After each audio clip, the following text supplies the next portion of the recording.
नमस्कार, आप देख रहे हैं बीआरजी न्यूज। दिन भर की कुछ अहम और जरूरी खबरों के साथ बीआरजी न्यूज रूम में आप सबका स्वागत है। खबरों का सिलसिला शुरू करने से पहले एक नजर आज की सुर्खियों पर। वुडा ऑफिस में आज बोर्ड बैठक का हुआ आयोजन। पालिका सीमांकन में 7 गांवों के समावेश में आती परेशानियों पर की गई गहन चर्चा।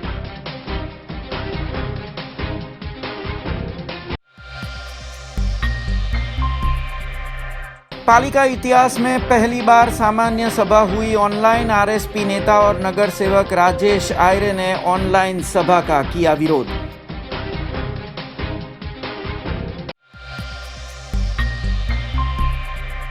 पालिका चुनाव में 1 वार्ड 1 बैठक की मांग के साथ कांग्रेसी नेता नरेंद्र रावत पहुंचे जिला कलेक्टर कार्यालय। सुप्रीम कोर्ट में याचिका का हवाला देते हुए राज्य चुनाव आयोग और बड़ौदा महानगर पालिका को दी नोटिस। अब देखते हैं खबरें विस्तार से। बड़ौदा महानगर पालिका के इतिहास में सबसे पहली बार सामान्य सभा ऑनलाइन आयोजित की गई। जियो मीट पर यह सभा आयोजित हुई थी। सामान्य सभा की शुरुआत के चंद मिनटों में आरएसपी के प्रदेश अध्यक्ष और नगर सेवक राजेश आयरे ने इस ऑनलाइन सामान्य सभा का विरोध किया। कोरोना के केसों में लगातार बढ़ोतरी हो रही है, तब बड़ौदा महानगर पालिका में भी कोरोना संक्रमण सदस्यों को न फैले, इस हेतु से इतिहास में पहली बार सामान्य सभा ऑनलाइन की गई थी। मेयर, म्युनिसिपल कमिश्नर और डेप्यूटी मेयर ने मेयर कार्यालय में बैठकर जियो मीट के जरिए सामान्य सभा का संचालन किया, जबकि बाकी सभा के सदस्य भिन्न जगहों से ऑनलाइन जुड़े थे। यह पहली बार था जब सामान्य सभा ऑनलाइन की गई। सामान्य सभा ऑनलाइन की गई थी, पर सामान्य सभा के सभी प्रोटोकॉल को फॉलो किया गया।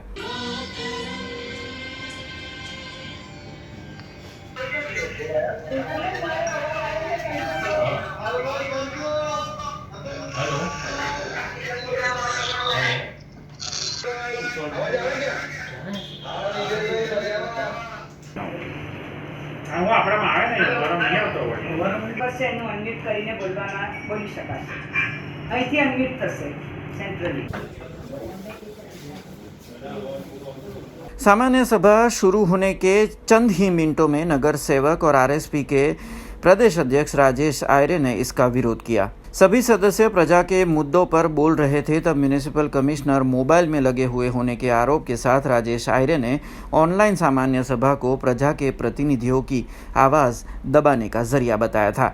वहीं ऑनलाइन में कोई मुद्दा सही तरीके से कोई भी सदस्य नहीं रख पा रहे होने के भी बात नगर सेवक राजेश आयरे ने की थी। હું સખત શબ્દોમાં આનો વિરોધ કરું છું। તમે જોઈ રહ્યા છો કે એમએલએ ધારાસભ્ય બોલી રહ્યા છે, કમિશનર મોબાઈલ લઈને વાત કરી રહ્યા છે, તો આ કેવી રીતના છે? આમાં જ્યારે એક સભાસદો બોલતા હોય, કોણ સભાસદ શું બોલે, પોઈન્ટ ઓફ ઇન્ફોર્મેશન શું કહેશે, તો મને એવું લાગે છે કે કોર્પોરેશનને પહેલાં આની ટ્રેનિંગ સ્કૂલ કરવી પડે। મને લાગે છે નાના છોકરા બી ઓનલાઈનની અંદર સારી રીતના ચલાવતા હોય છે, અને તો પણ વાલીને ખબર છે કે આપણે ઓનલાઈનમાં કેટલું રિઝલ્ટ મળતું હોય છે। તો કોર્પોરેશન પાસે ગાંધીનગર ગુરુ 1000નો હોલ હતો, તો એની અંદર 70 કોર્પોરેટરો બેસવા માટે 10-10ના આપણે જ્યારે બસની પરમિશન આપતી દીધી છે 2-2ની, જ્યારે રિક્ષામાં 2 બેસી શકે છે, જ્યારે ગાડી પર 2 બેસી શકે છે, તો અહીંયા બાજુમાં એક હોલની અંદર 70 લોકો કેમ નહીં? 2000ના હોલમાં 70 કેમ નહીં? ફક્ત ને ફક્ત અવાજ દબાવવાનું બહાનું છે। અને સુરતવાળા કર્યું છે, અમદાવાદવાળા કર્યું છે, તો સુરત જેવો વિકાસ બી કરો ભાઈ। તો જો જ્યારે કોપી કરવાની આવે છે ત્યારે આ વાત કરે છે અને વિકાસની વાત આવે છે, અને એમાં પણ જ્યારે ઓનલાઈનના ઠેકાણા ના થતા હોય અને મેયર ક્યાં જુએ છે, વંદે માતરમ થાય છે, કોઈક ઊભું છે, કોઈક બેઠું છે, એટલે મને લાગે આ વડોદરા શહેરના સંસ્કારીના લોકો અને જે લોકો વિકાસના માટે આટલી મહેનત કરી, અમને ખૂબ ભરોસા પર જ્યારે અમને જીતાડ્યા હોય અને એમનો અવાજ જ્યારે કોર્પોરેશનની એક મિટિંગમાં, એક સભામાં જ્યારે આપવાનો હોય અને એ આપવા માટે જ્યારે અમે કહેવા આવતા હોય, ત્યારે આ રીતની સભા જાણે એક નાટક બજાર કરી દીધું હોય, અને એની અંદર એટલે સખત શબ્દોમાં હું આને વંખોડું છું। અને આ જ રીતના ચાલશે તો આવતી સભાથી નહીં, અમે લોકો મેયરના ઓફિસમાં જઈને અમે ડાયરેક્ટ વાત કરીશું। वडोदरा अर्बन डेवलपमेंट अथॉरिटी यानी कि वुडा की 244वीं बोर्ड बैठक आज आयोजित हुई थी, जिसमें खास तौर पर 7 गांवों को बड़ौदा महानगर पालिका सीमांकन में समाविष्ट करने में हो रही दिक्कतों पर गहन चर्चा की गई। वुडा ऑफिस पे आज बोर्ड बैठक आयोजित की गई थी। 244वीं बोर्ड बैठक में 16 मुद्दों पर सघन चर्चा की जा रही है, जिसमें वुडा के कामों के लिए एजेंसियों की बहाली का निर्णय लिया जाने वाला है, जबकि बड़ौदा महानगर पालिका में 7 गांवों के समावेश पर भी चर्चा का दौर चला था। वहीं 7 गांवों के लोग की बुनियादी सुविधाओं की शिकायतों पर भी रणनीति तैयार कर उनके प्रश्नों के हल के बारे में निर्णय लिया गया था। वुडा की इस बैठक में म्युनिसिपल कमिश्नर नलिन उपाध्याय की अगुवाई में बोर्ड के सभी सदस्य जुड़े थे।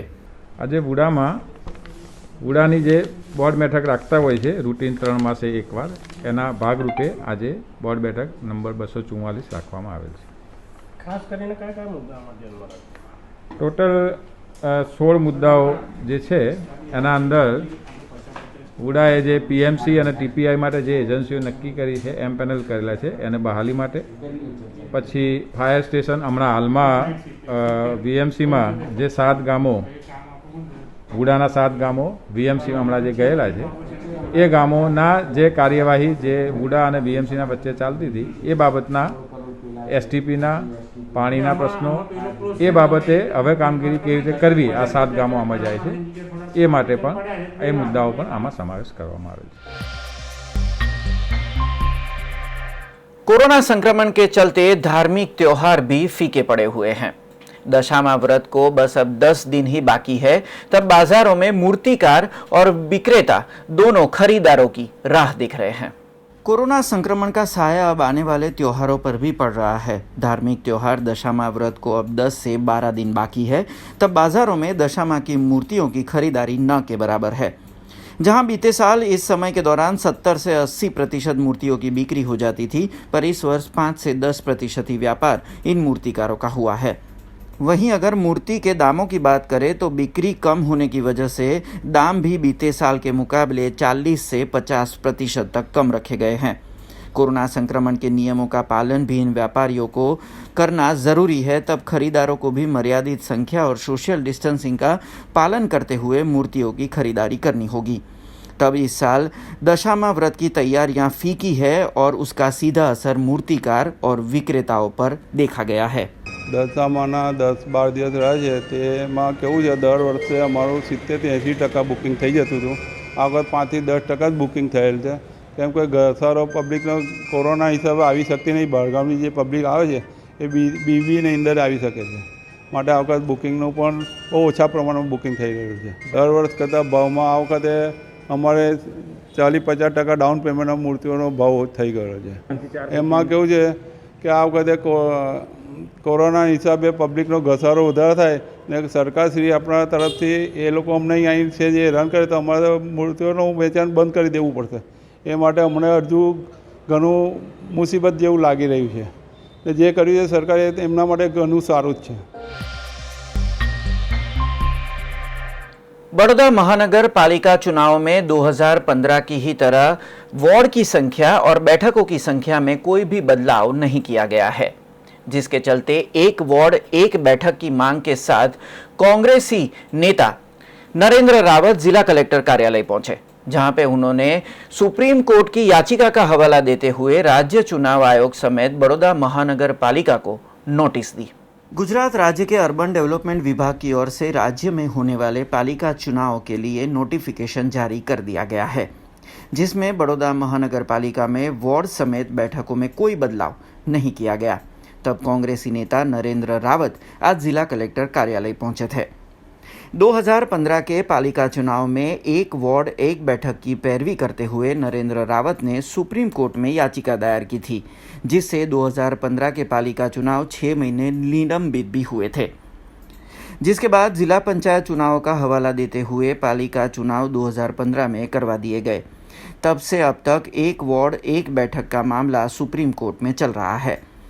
तब राज्य सरकार ने पालिका चुनाव का वही पुराना नोटिफिकेशन कैसे जारी किया, इस बात पर राज्य सरकार, राज्य चुनाव आयोग, बड़ौदा महानगर पालिका और जिला कलेक्टर को कांग्रेसी नेता नरेंद्र रावत ने एक नोटिस दी है और इस नोटिस के जरिए वो फिर सुप्रीम कोर्ट में चल रहे इस मामले पर आगे की कार्यवाही करेंगे, ऐसी बात मीडिया से की थी। आगामी महानगरपालिकानी कोर्पोरेशननी चूंटणीओ नवेम्बर में योजावानी छे अने ए संदर्भे ગઈકાલે ગુજરાત સરકારના અર્બન ડેવલપમેન્ટ ડિપાર્ટમેન્ટ દ્વારા વડોદરા શહેરની મહાનગરપાલિકાની બેઠકોની સંખ્યા, અનામત બેઠકોની ફાળવણી અને એક વોર્ડ દીઠ 4 ઉમેદવારની બાબતનું નોટિફિકેશન બહાર પાડ્યું છે. વાત એ છે કે આ પ્રકારનું નોટિફિકેશન ગત ચૂંટણી 2015માં જાહેરનામું બહાર પડેલું. આ જાહેરનામાને અમે સુપ્રીમ કોર્ટમાં ચેલેન્જ કરેલું અને અમારી માગણી એક વોર્ડ એક બેઠકના આધારે 2015માં સુપ્રીમ કોર્ટે કોર્પોરેશનની ચૂંટણીઓ 6 મહિના પાછી ઠેલવી, પરંતુ જિલ્લા પંચાયતની ચૂંટણીઓ સાથે યોજાતા એ ચૂંટણી યોજવી પડી હતી અને સુપ્રીમ કોર્ટે એ વખતે માર્ગદર્શન આપેલું કે જો તમારો ચુકાદો તમારી ફેવરમાં આવશે તો 2015ની મહાનગરપાલિકાની તમામ ચૂંટણીઓ ઉપર એની સીધી અસર થશે. પરંતુ ચૂંટણી પ્રક્રિયા ચાલુ રાખતા આજરોજ અમે ગુજરાત રાજ્ય અર્બન ડેવલપમેન્ટ ડિપાર્ટમેન્ટ, રાજ્ય ચૂંટણી પંચ, વડોદરા મહાનગરપાલિકા, વડોદરા ઇલેક્શન ઓફિસરને નોટિસ પાઠવી છે કે જ્યારે અમારો આ બાબતનો ચુકાદો પેન્ડિંગ હોય ત્યારે તમે આ પ્રકારની પ્રક્રિયા કરી શકો નહીં. તેમ છતાં તમે આ પ્રક્રિયા ચાલુ રાખી છે. એ બાબતે અમે તાત્કાલિક સુપ્રીમ કોર્ટમાં જવાના છીએ અને આ બાબતે તાત્કાલિક સુનાવણી થાય અને અમને ન્યાય. खबरों का सिलसिला यूं ही जारी रहेगा, पर उससे पहले लेंगे एक कॉमर्शियल ब्रेक, तो देखते रहिए BRG न्यूज।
ब्रेक के बाद फिर से आप सबका स्वागत है।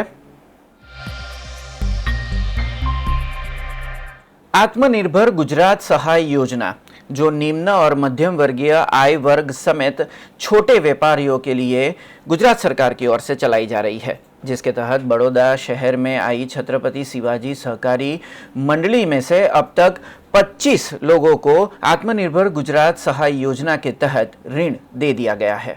गुजरात सरकार ने 14 मई 2020 को आत्मनिर्भर गुजरात सहाय योजना की शुरुआत की। योजना के तहत निम्न मध्यम आय वर्ग के लोग 2% वार्षिक ब्याज पे बैंकों से 1 लाख रुपए की ऋण ले सकते हैं। ये ऋण कोऑपरेटिव बैंक और सहकारी बैंकों के जरिए दिया जा रहा है। तब बड़ौदा में आई श्री छत्रपति शिवाजी सहकारी मंडली में करीबन 37 लाभार्थियों को आत्मनिर्भर गुजरात सहाय योजना का लाभ दिया जाने वाला है, जिससे 37 लाख रुपए की सहाय छोटे व्यापारी समेत निम्न मध्यम आय वर्ग के लोगों को दी जाएगी। आत्मनिर्भर योजना गुजरात सरकारનું એક આગવું પગલું, જે સરસામાન્ય લોકો સુધી પહોંચવાનું એક સરસ માધ્યમ અને માધ્યમ નીવડવાનું બી એક સરસ માધ્યમ એટલે કોઓપરેટિવ ક્રેડિટ સોસાયટી દ્વારા આ કાર્યક્રમ કરવામાં આવી રહ્યા છે, આ લોનનું ધિરાણ. કારણ કે કોઓપરેટિવ ક્રેડિટ સોસાયટીઓમાં સરસામાન્ય લોકો જે રોજિંદારી કમાઈને પોતાનું ગુજરાન ચલાવતા હોય એવા લોકોનું આ ખાતા હોય છે. તો સરકાર એક સારી વિચારધારાને લોકો સુધી મૂકી છે અને એક માધ્યમ બનાવ્યું છે કોઓપરેટિવ ક્રેડિટ સોસાયટીને કે આ ધિરાણ કરે. આ ધિરાણના લાભ ઘણા લોકોએ અમારા સંસ્થામાંથી આજે લીધેલા છે. આશરે 37 લોકો જેટલાને અમે આ યોજનાનો લાભ આપેલો છે. તો આ યોજનાનો લાભ લીધા બાદ અમારા ત્યાં પેપર વિતરક, ટિફિન સર્વિસ, કેટરિંગ સર્વિસ એવા વિવિધ એવા ક્ષેત્રોથી કે જે લોકોને એક નાનામાં નાના વ્યક્તિને એક નાનામાં નાની રકમની જરૂર હોય છે એવા લોકોને અમે લોકોએ આ લોનનો લાભ આપેલો છે. અને આ લોન મળતા એ સામાન્ય લોકોને એક ટાઈપનું બૂસ્ટર મળેલું છે અને ઘણા આનંદિત થયા છે આ સરકારના પહેલથી અને સંસ્થાએ આપેલા લોનને એ લોકોએ હાથોહાથ વધાવી લીધેલી છે. તો આ લોનનો લાભ લીધા બાદ સભાસદોએ અમને લોકોએ ખૂબ ખૂબ આશીર્વાદ અને સરકારને આના ખૂબ ખૂબ આશીર્વાદ આપેલા છે અને આ યોજનાથી लोगों घनी खरी तकलीफों ओछी થઈ ગયેલી છે. कोविड-19 के लॉकडाउन के चलते प्रभावित हुए लोगों को सामान्य जीवन शुरू करने में मदद के उद्देश्य से गुजरात सरकार की ये पहल है. इस ऋण में अवधि 3 साल की रखी गई है, जबकि किस्त का भुगतान 6 महीने के बाद शुरू होगा. तब श्री छत्रपति शिवाजी सहकारी मंडली की ओर से इस योजना का लाभ जरूरतमंद लोगों को देने की शुरुआत कर दी गई है. હું ટિફિન સર્વિસ કરતી હતી.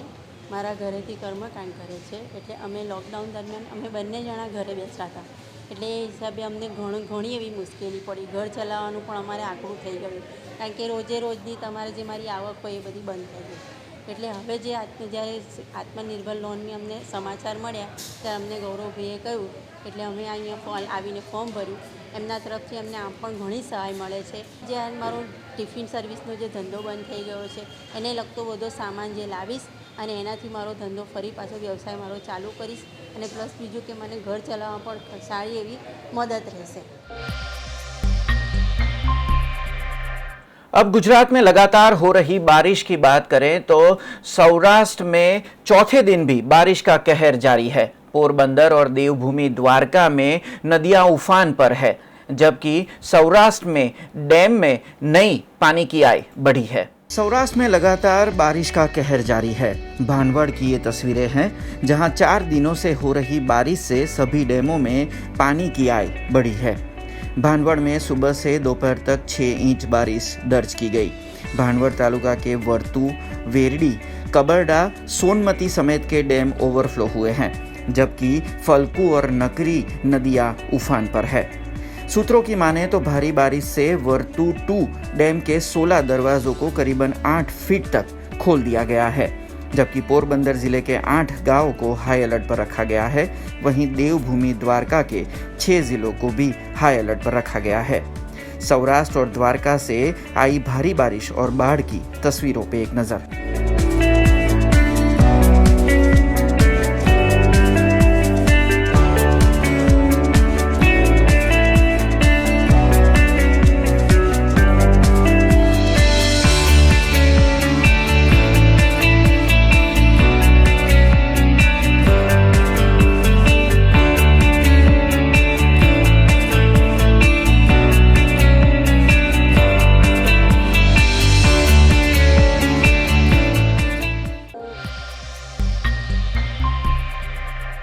कल खटंबा में आई मंदिर की विवादित जमीन के लिए युवा सेना गुजरात की ओर से जिला कलेक्टर को आवेदन दिया गया, जिसमें वाघोडिया के विधायक मधु श्रीवास्तव पे आरोप लगाए गए. आज अपने आरोपों पे सफाई देते हुए दबंग विधायक मधु श्रीवास्तव ने मीडिया से बात की थी. बड़ौदा के पास आई खटंबा की मंदिर जमीन विवाद में युवा सेना गुजरात ने जिला कलेक्टर को कल आवेदन दिया था, जिसमें वाघोडिया के विधायक मधु श्रीवास्तव पे अवैध तरीके से मंदिर की जमीन खरीदने के आरोप लगाए गए हैं.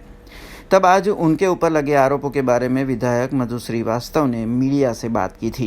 अपने ही अंदाज में विधायक ने पूरे मामले में सफाई दी और उनके ऊपर आरोप लगाने वालों को 32 साल पहले के नीति नियमों की जानकारी प्राप्त करने की हिदायत भी दे दी. आइए सुनते हैं मधु श्रीवास्तव ने जमीन विवाद में क्या कहा. एक तो पहली मुद्दानी बात ये है कि खटांबानी जमीन माटे जे लोग चढ़ाईने कलेक्टरने आवेदनपत्र आप्યું છે પહેલાં તો એમને જ્ઞાન નથી દેવની દત્તરનું શું છે. વિલનો કાયદો ક્યારે અમલ થયો, વિલનું ના થવું જોઈએ એ કાયદો ક્યારે થયો, પહેલાં એનું જ્ઞાન લે આ લોકો. 32 વર્ષ પહેલાં વિલના આધારે જે મંદિરનું જીનનો ઉદ્ધાર કરેલું એ મંદિરના અંદર 7 ગામને જમણવાર કરાયેલું હતું અને મેં કોઈ માંગી નથી. એ જમીન હાઈવેમાં જતી હતી, એ જમીન મહંતે વિલ મારા નામ પર લખી આપી. મેં કોઈની જમીન પડાવી નથી. બીજી વાત, આ જમીન પૂરી હાઈવેમાં ગઈ છે, સ્ટેટ હાઈવેમાં ગઈ છે અને સર્વિસ રોડના અંદર આ જમીન ગયેલી છે. એ જમીનમાં મેં કંઈ બાંધ્યું નથી, કોઈ દુકાન નથી બનાવ્યું, એ કશું નહીં બતાવ્યું. એ જમીન એવી ને એવી પડી છે અને એ જમીન મારા નામ પર થઈ છે. ને મારા નામ પર થઈ એનું કારણ કે જે તે વખત 32 વર્ષ પહેલાં વિલનો કાયદો અમલ થતો હતો અને વિલના આધારે ગુજરાતના જેટલા બી મોટા બિલ્ડરો કે જે કંઈ બી છે એ વિલના આધારે ખેડૂત બને છે. એનું તપાસ કરાવો તો ખબર પડશે. મારા તો બાપ દાદા અહીંયા, મારું જન્મ અહીંયા થયું. લોકો પરપ્રાંતિ કહે છે તો કાન ખોલીને સાંભળજો ભાઈ. પરપ્રાંતિ કોને કહેવાય? દેશના વિદેશથી આવેલો હોય, હિન્દુસ્તાનના અંદર બીજા દેશથી આવેલો ને એને પરપ્રાંતિ કહેવાય. બધા રાજકારણીને બી ચેતવણી આપું છું કે પરપ્રાંતિ કોને કહેવાય. હિન્દુસ્તાનમાં રહેનાર હિન્દુસ્તાની કહેવાય અને પરપ્રાંતિ બોલવાના બંધ કરો તો સારું છે. આ પરપ્રાંતિ છે તો આખું હિન્દુસ્તાન છે. એવી વાતો કરનારાને મારી વિનંતી છે. પહેલી વાત, મારા બાપનો બાપ અહીંયા આવ્યો હતો કે જે ગાયકવાડીના અંદર પોલીસમાં પલટનમાં મારા દાદા અહીં નોકરી કરતા હતા. મારું બાપનો જન્મ અહીં, મારું જન્મ અહીં. અમે ગુજરાતીમાં ભણ્યા, ગુજરાતીમાં રહ્યા અને બહારના કિનારાના વ્યક્તિઓને મારે એ કહેવું છે કે તમારું જન્મ બી નહીં થયેલું, આજે તમે બહારનું કહેવા આવ્યો છો. અમારો જન્મ તો વડોદરા શહેરમાં થયો છે. તો મારી વિનંતી છે, આવા ખોટા આક્ષેપો કરનાર બુદ્ધિશાળી બીજાના બુદ્ધિ લઈને ના ચાલો. તમને ઠોકર પડશે જે દાડે તમારા જોડે કોઈ નહીં રહે. આ મધુ શ્રીવાસ્તવ રહેશે, એટલું ધ્યાન રાખજો. દુશ્મન હોય, દુશ્મનને બી અમે સહકાર આપીએ છીએ. બસ નામની ચર્ચા કરતા નહીં. હું નામનું કોઈનું બોલતો નથી. खबरों का सिलसिला यूं ही जारी रहेगा, पर उससे पहले लेंगे एक कॉमर्शियल ब्रेक. तो देखते रहिए BRG news. BRG group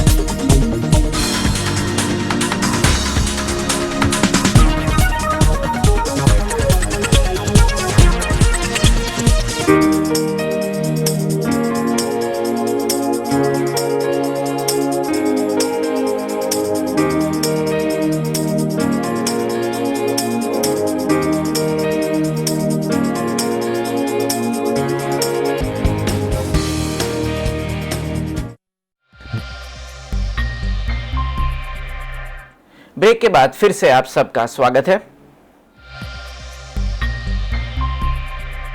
Baroda में लगातार बढ़ रहे कोरोना संक्रमण के चलते बड़ौदा लारी गल्ला एसोसिएशन ने आज जिला कलेक्टर में एक सूचन भी दिया और सहायता राशि भी दी. बड़ौदा लारी गल्ला एसोसिएशन का कहना है कि बड़ौदा में कोरोना संक्रमण से होने वाली मौत के बाद पार्थिव शरीर का अंतिम संस्कार बड़ौदा के सीमांकन के बाहर किया जाए. खास तौर पर जाम्बुआ लैंडफिल के पास कोरोना संक्रमण से होने वाली मौत के बाद अंतिम संस्कार के लिए जगह आवंटित की जाए. बड़ौदा लारी गल्ला एसोसिएशन ने आज जिला कलेक्टर में एक सूचन के साथ सहायता राशि दी, जिसमें कोरोना संक्रमण से अपनी जान गंवाने वाले नागरिकों को शहर के निवासी इलाकों के आसपास दफनाने या फिर अग्नि संस्कार देने की बजाय शहर के बाहर अलग से जगह आवंटित करने की मांग की गई, जिससे हवा के जरिए कोरोना संक्रमण न फैले.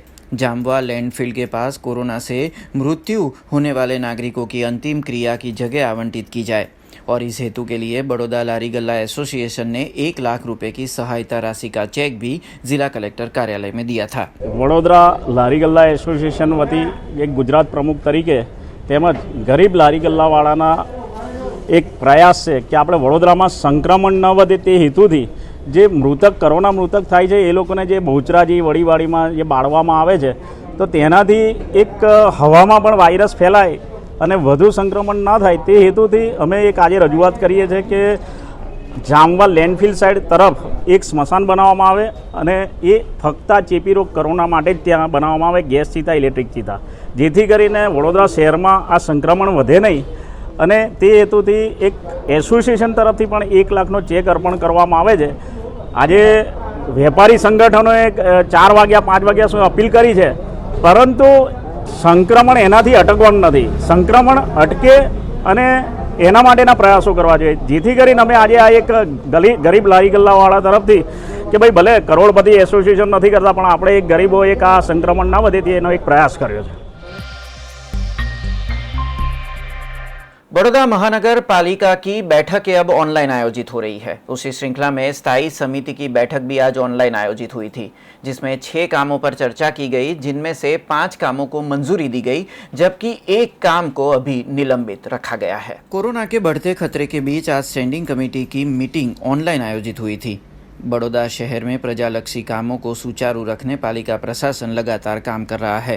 तब ऑनलाइन प्लेटफॉर्म से विचार विमर्श और कामों को मंजूरी देने की प्रक्रिया आज से शुरू हुई है।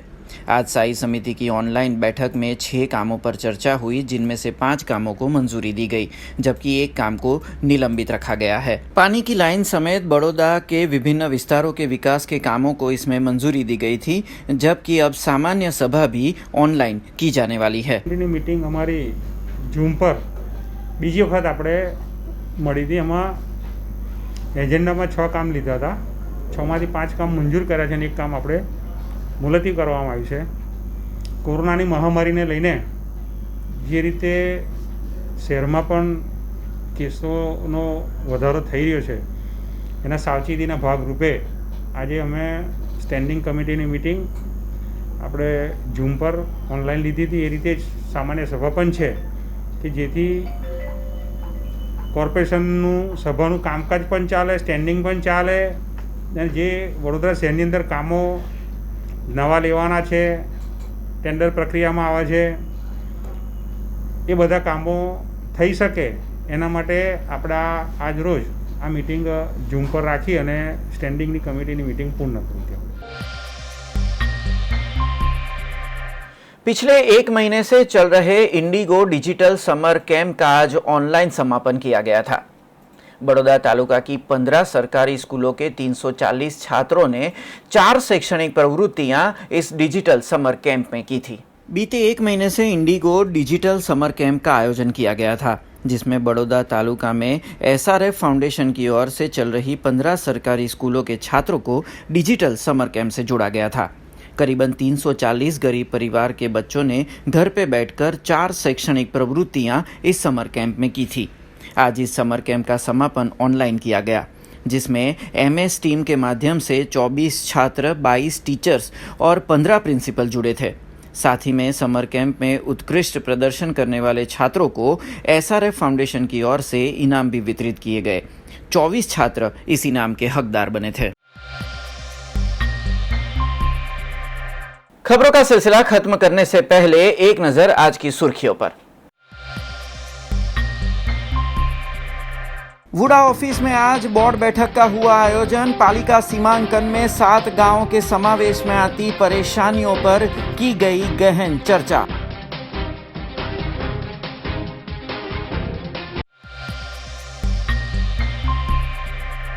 पालिका इतिहास में पहली बार सामान्य सभा हुई ऑनलाइन। RSP नेता और नगर सेवक राजेश आयरे ने ऑनलाइन सभा का किया विरोध।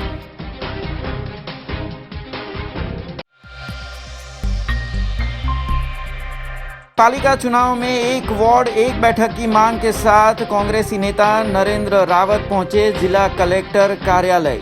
सुप्रीम कोर्ट में याचिका का हवाला देते हुए राज्य चुनाव आयोग और बड़ौदा महानगर पालिका को दी नोटिस।